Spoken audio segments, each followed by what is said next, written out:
Hey, what's up, lightboltjoe here. Today we are going to discuss the 2011 comedy family comeback film, The Muppets. This is co-written by Nick Stoller and Jason Segel, directed by James Bobbin.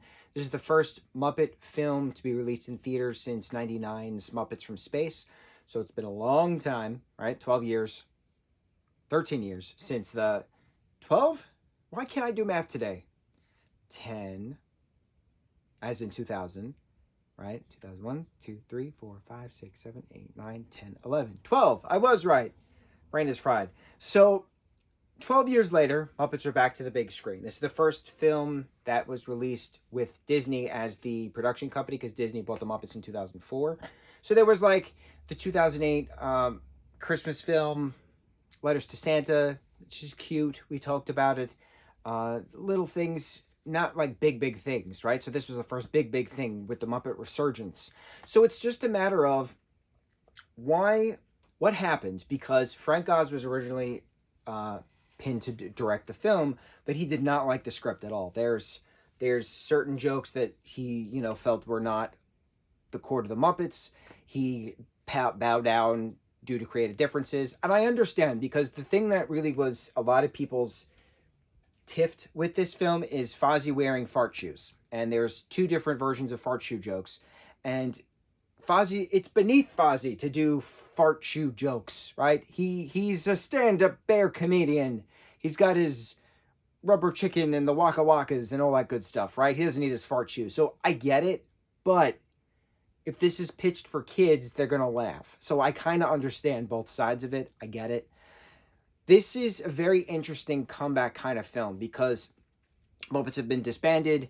Jason Segel plays the character of Gary. His brother Walter is a Muppet, but he's questioning, is he actually a Muppet or is he a human?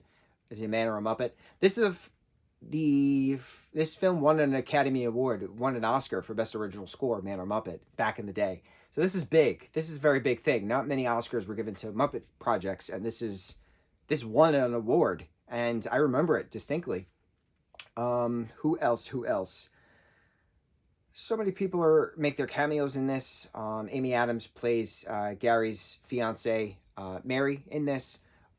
They're going to, future fiance. They've been dating for 10 years. So he's going to pop the question when they go to, Los Angeles for a road trip. So Walter and Gary grew up watching the Muppets, right? The Muppet shows, the Muppet movies. There's Muppet memorabilia all over Walter's room, which is awesome from a collector's standpoint, i.e. me. And so what happens when people age? You grow up, likes and interests start to change, but then Walter's still on the Muppets. Kermit's still on his watch. He still loves the Muppets. He doesn't understand why they haven't done a project in quite some time. And the Muppets are actual beings. They're not puppets. And we talked about that recently, that they're tactile, you can touch them, you can interact with them, they're real. So in this canon film, the Muppets have always been entertainment professionals since the 70s. And what happens when the group separates and this oil baron wants to buy the property that the theater was built on in Los Angeles and tear it down, and no more Muppets, no more Muppet Studio, no more Muppet Theater, right? How do you convince Kermit the Frog to get the band back together, to get the group back together, to put on another show, to do a telethon, to raise $10 million by the stroke of midnight to save the theater, right? And the Muppet name thereof. Random songs throughout. Some are great, some are weird. Man of the Muppet is just, and it's just so great. Such a great song. Such a great song. Jason Segel's character questioning himself, Walter's character questioning himself. Am I a man? Am I a Muppet? It's great. A Muppet of a Man. Oh, Jim Parsons is the man version of Walter, and then Jason Segel has a Muppet version of himself singing. Oh, love it. Love that scene. It's great. I love that this is very practical too. There's not much CGI to this, which I appreciated so much. A lot of it was practical effects. A lot of going back to actual hands and puppets, actual remote control puppets, actual marionette string puppets. Not much CGI to this, and I appreciated the hell out of it because some of it was green screened, and I understand the parts where, seeing a Muppet actually walk through a kitchen, you have to green screen it. I get it. But there's not over-the-top special effects, which is just so mind-boggling and lame compared to the 2000s projects, which had all the weird CGI stuff to it. So to bring this back to the tactile Muppet you can actually touch, loved it. Loved the practicality of it. I loved the nostalgia that it brought back. And it questioned, and it was very dramatic. It was very heart-wrenching in certain parts where Kermit even says, people just forgot about us. And it's true. People just kind of threw them aside, and we're always questioning, well, Disney bought the Muppets in 2004. What happens next? Why is there no other film? What happens next? So this did very well with critics, aside from certain jokes here and there, and audiences. So, of course, they made a sequel, 2014's Muppet Most Wanted. And this is actually a direct sequel to 2011's Muppets, which is rare because all the other Muppet films don't technically intertwine. They don't go from one to the next to the next. Like Muppet Treasure Island has no affiliation to Muppet Christmas Carol, which has no affiliation to Muppet Take Manhattan, which has no affiliation to Muppet Caper, which has no affiliation to the Muppet Movie. Muppet Movie and the Muppet Show have the continuation affiliation with the 2011 Muppets. So it's neat to see that continuation, because Sweetums actually references, oh, not again, when they're leaving a car lot without him, and that happens in the Muppet Movie. So I like that certain timeline continuation, i.e. the Halloween franchise, Michael Myers franchise. There's 4 different timelines within that, which is interesting. There's another franchise we're going to talk about. But I really liked this movie. I loved how adult it was in a sense of questioning life. What happens when your plans don't work out? What do you do next? How do you, go over that? Do you just stay in the memories? Can you actually, move forward? What do you do moving forward? Can you get the band back together again? What happens next? Love it. I love that concept. I love that practicality, that tactile function of the Muppets. We said that.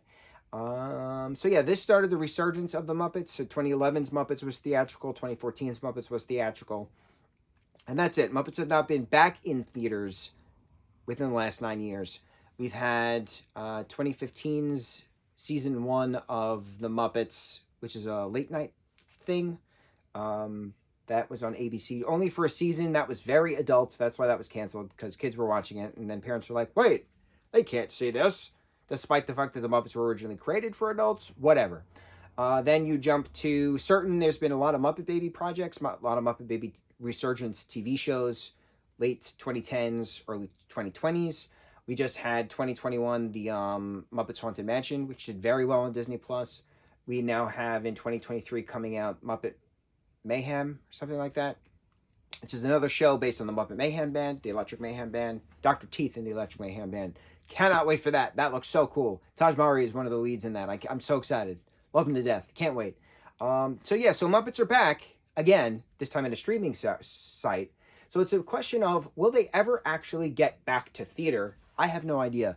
And I questioned a while ago, I don't think verbally in a review, but why were the Muppets never on Broadway? Why was there never a Muppet show, the Muppet Broadway show? Why was that never put together? I know Jim Henson did a project for the Lincoln Center back in the 70s that never continued on with a slated show.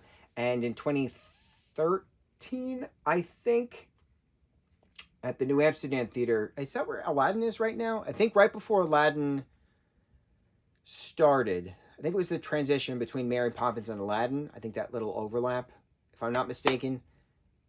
They did a test run of a 15-minute spec piece of the Muppets, different sets, how the puppets would look from the distance, stuff like that. And I feel like it went well from what I read, but nothing ever talked about. No one ever talked about it since in the last 10 years. So I want to know, when is the next spec piece happening? When are we doing a Muppet Broadway musical? Because the whole premise of Muppets Take Manhattan was them getting on Broadway. So, I mean, you can do it, but make it an original story. Don't rehash, other things. Of course, have Kermit sing Rainbow Connection, and Kermit singing Rainbow Connection along with all of the Muppets singing Rainbow Connection. And this really hit on the nostalgia feel. Oh, bro, I was getting teary-eyed watching it again. I really like the realness that the 2011 Muppet film has. 2014 one, I remember not liking it as much. That was the reference I was talking about, saying that Danny Trejo, he's in one of the newer Muppet movies, and it was the 2014 Muppet movie. So we're going to talk about that again when we get to that. But good talk, good chat. I like the stream of consciousness that we get when we talk about the Muppets, the SOC, the good old SOC. when we talk about our dear, velvety, puppety, muppety friends. Yeah, 2011 Muppets. On to the next review. Mucho mahalo.